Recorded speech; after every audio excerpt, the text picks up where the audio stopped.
Welcome to the deep dive. Today we're talking about something really profound, surrogacy. It's this path, this really generous path that helps so many people build their families. And for this deep dive, our mission is, well, to give you a clear picture of surrogacy in Australia, specifically for 2025. We want to break down the costs, the clinic options, the whole landscape. We've waded through a lot of detailed info, guides, that sort of thing, to really figure out what matters most if you're thinking about this. Exactly. It's a complex area, no doubt. So our aim is to pull out the key pieces of information, the essentials, so you feel informed, really clear-headed, but not bogged down by it all. Think of it like getting the crucial insights without having to read every single page yourself. Oh. A clearer path through something often, well, misunderstood. Okay, let's unpack this then. So surrogacy at its heart is when a woman carries and gives birth to a baby for someone else, right? For an individual or a couple who can't carry pregnancy themselves. It really is an incredible thing when you think about it. It truly is. And there are two main ways it happens, broadly speaking. First, there's traditional surrogacy. That's where the surrogate's own egg is fertilized, usually by the intended father's sperm. So she's the genetic mother. Right. But that's less common these days, isn't it? Yeah, much less common. More often you see gestational surrogacy. Mm-hmm. And with gestational, the embryo is made using eggs and sperm from the intended parents, or maybe donors. Then that embryo is transferred to the surrogate. Meaning she carries the pregnancy but isn't genetically linked to the child. Exactly. Now, shifting to Australia specifically, what's really interesting here is this strong emphasis on altruism. It's baked right into the law. Altruism, okay. So that It means, means the surrogate can't be paid a fee for carrying the child, not like a commercial arrangement you might see elsewhere. It's about reasonable expenses being covered, not payment for service. and this is governed by state and territory laws, right? So it can vary depending on where you are in Australia. Absolutely. Each state, each territory, has its own specific legislation. Understanding the local framework is vital. And there's some core requirements pretty much everywhere. Things like mandatory legal counseling for everyone involved, formal agreements need to be signed. Okay. And crucially, these arrangements usually need pre-approval from, the relevant authorities before you even start. And what about establishing parentage? How does that work legally? That's a key point. Parentage isn't automatic. It's transferred after the birth. This happens through something called a parentage order, which is issued by a court. After the birth. Oh. Okay, that sounds like a really important legal step to make sure everything is clear and protected for the child and the intended parents. Precisely. It's all designed to protect everyone, especially the child, and ensure the process is ethical and above board, aligning with that altruistic principle. Right, that makes sense. So we understand the legal side, the altruistic nature, but then comes the big question for many people, what does it actually cost? Because altruistic might make you think low cost, but that's not really the case, is it? Not at all. Even without a direct payment to the surrogate for the service itself, the total financial commitment for intended parents is significant. You're typically looking at a range between, say, AED $70,000 up to maybe $120,000. Wow, okay. $70,000 to $120,000, that's a substantial amount. What actually makes up that cost? It breaks down into several key areas. You've got legal fees, obviously. Then there are the surrogate's expenses, reimbursements for costs she incurs. Medical expenses are a big part. And then potentially administrative or agency fees if you use one. Can you give us a rough idea of what each of those buckets might look like cost-wise?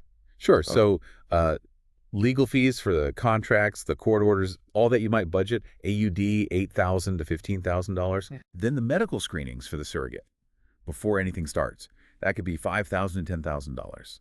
IVF and fertility treatments, creating the embryo, the transfers, maybe $7,000 to $12,000 per cycle sometimes. Right, IVF isn't cheap. No. Then the surrogate's actual expenses during the pregnancy, things not directly medical, that could be $10,000 to $20,000. Things like travel, maternity clothes, maybe Yeah. lost wages.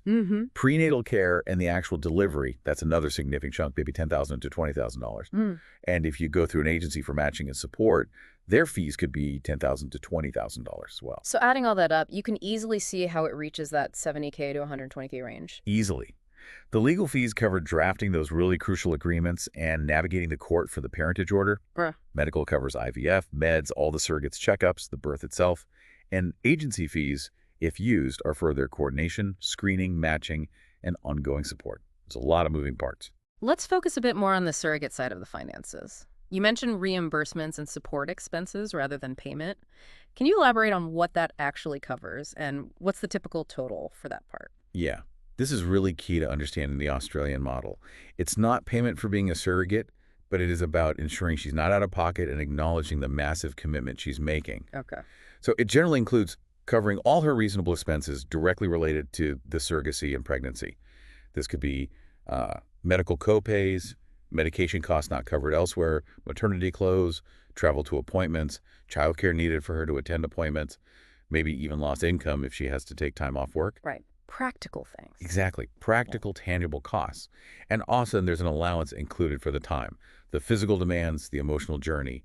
It's recognition, not payment. The sources suggest this whole package, the total reimbursements and support for the surrogate, often ends up being around AUD $40,000 to $60,000. 40 to 60,000. So a big part of the overall cost is making sure the surrogate is properly supported and cared for, financially speaking, even within that altruistic framework. Absolutely. It's fundamental. And then beyond those direct reimbursements, there are the broader pregnancy-related medical costs, like all the checkups, the scans, medication. Yes, all of that. Ultrasounds, vitamins, any necessary treatments during the pregnancy, those are typically covered directly by the intended parents as medical expenses.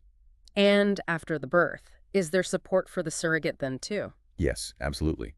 Post-delivery care is factored in. That covers her medical needs during recovery, postpartum support, and crucially planning for any unexpected complications. It's about ensuring her well-being throughout the entire process, start to finish. And the babies too, of course. It paints a picture of a very comprehensive, though costly, approach focused on care. That's the intention of the framework, yes. So, okay, we've got a handle on the costs. The next big decision is often the clinic. Does the choice of clinic, and maybe its location, significantly change that cost range we talked about? It definitely can. Location plays a role, as does the specific clinic's fee structure and perhaps their success rates or the level of support included. Looking at some of the well-known centers, you've got places like Melbourne IVF and Monash IVF down in Victoria. Their ranges seem to be roughly in the AUD $80,000 to $100,000 ballpark. Okay, Melbourne, 80 to 100,000. What about other states? In Sydney, New South Wales, you have Genea and IVF Australia. They often seem to be towards the higher end, maybe $90,000 to $120,000. 90 to 120. And then up in Brisbane, Queensland Fertility Group is often mentioned, and they tend to be a bit lower within that top-tier group, maybe $70,000 to $90,000. So there is variation between the major players. If we looked closer at one, say, Melbourne IVF or IVF Australia, what kind of services are typically included? Well, these big centers offer the full spectrum. So standard IVF, yes, but also things like IUI, which is intrauterine insemination, and ICSI, intracytoplasmic sperm injection, which is often used for male factor infertility. And of course, there are specific surrogacy programs. Right. For Melbourne IVF, the sources estimate their specific IVF cycle costs are around $7,000 to $12,000, and they report a pretty high fertility success rate, around 78%. IVF Australia is similar. IVF costs maybe $8,000 to $12,000, and also around that 78% success rate mark. Those success rates sound impressive. They are, but it's crucial to dig into what those numbers mean. Success rates are important, definitely, but you also need to look at the clinic's whole approach. How so? Well, how comprehensive is their support? Do they offer robust legal guidance connections? What about psychological support for everyone intended parents and the surrogate? A clinic might have great stats, but you need to feel comfortable with their philosophy, their communication, their overall care model. Cost is one thing, but this is a huge journey. You need the right partner. That's a really important point. It's not just a transaction.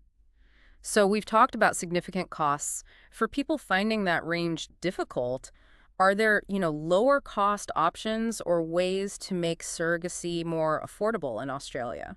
It's a valid concern, and yes, there are a few avenues people explore, though each comes with its own considerations. Like what? Well, some states have public surrogacy programs, so these can offer services at a reduced cost or maybe subsidized. But eligibility can be strict, and there are often quite long waiting lists. Okay, public programs? What else? There's independent surrogacy. This is where intended parents connect with and manage the process with a surrogate directly without using a formal agency. Ah, cutting out the agency fee. Exactly. That can save money on the administrative side. But, and this is a big but, I was going to ask, that sounds like it could be tricky legally and logistically, especially given how regulated it is here. Yeah. What are the main things you absolutely have to get right if you go independent? You hit the nail on the head. It's complex. You absolutely must ensure every legal angle is covered separate. Independent legal advice for both parties is essential. All the medical screenings, the treatments, they need to be arranged and managed properly. And critically, the psychological screening and ongoing support can't be skipped. With no agency coordinating, the burden falls entirely on the intended parents to manage all these moving parts, which is, well, it's a massive undertaking and requires huge diligence. Definitely sounds like it requires a lot of careful planning and management. For sure. Another option sometimes mentioned is shared surrogacy, where maybe two sets of intended parents might share some costs related to a surrogate, perhaps if she carries siblings conceived at the same time, but that's quite complex logistically and legally too. So when comparing these different routes, agency, independent, public, what specific costs should people be itemizing and comparing? You need to look beyond the headline cost. Break it down. What are the professional fees, agency, lawyers? What are all the medical costs, IVF, screenings, prenatal delivery, post-delivery? What are the specific legal fees for agreements and parentage orders? And then budget for those other things. Psychological support, travel, maybe accommodation if the surrogate lives far away, insurance, and always have a buffer for unforeseen circumstances. You need a really detailed budget. What about insurance? Does regular private health insurance help much? Or Medicare?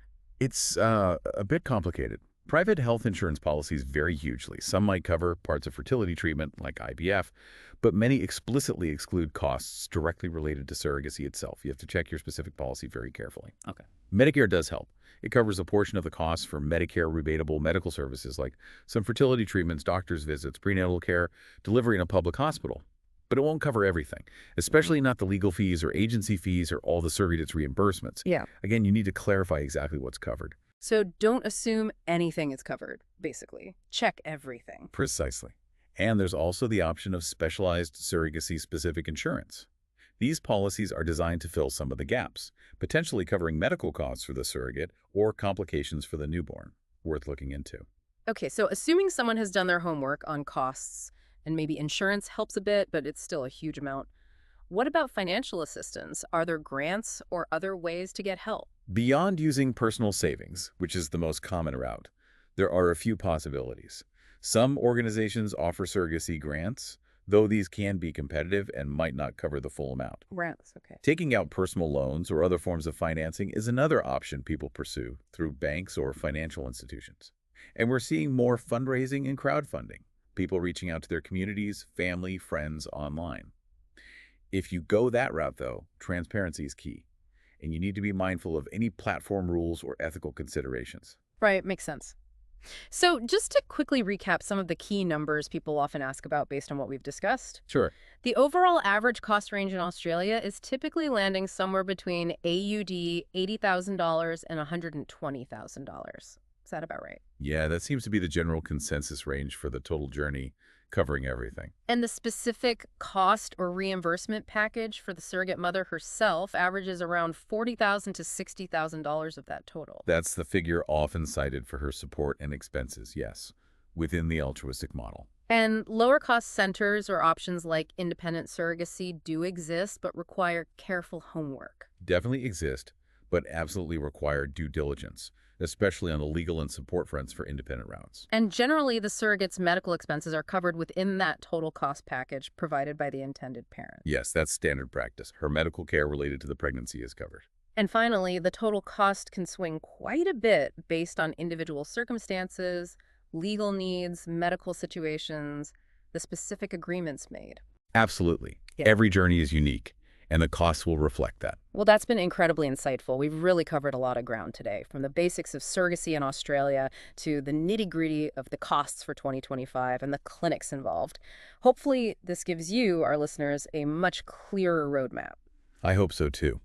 Understanding these details, the unique altruistic legal side, the full financial picture, the clinic choices, it's all so important if you're considering this path. It really is a journey that needs preparation and a deep appreciation for all its complexities. Definitely. And maybe a final thought to leave you with. Australia's system is explicitly altruistic, meaning no direct payment to the surrogate. Yet, as we've seen, there's still this very significant multi-layered financial investment needed from intended parents. What does that reality, that investment in care, safety, legal protection for everyone, really tell us about the true cost, or perhaps the true value, placed on bringing a child into the world this way? Something to think about.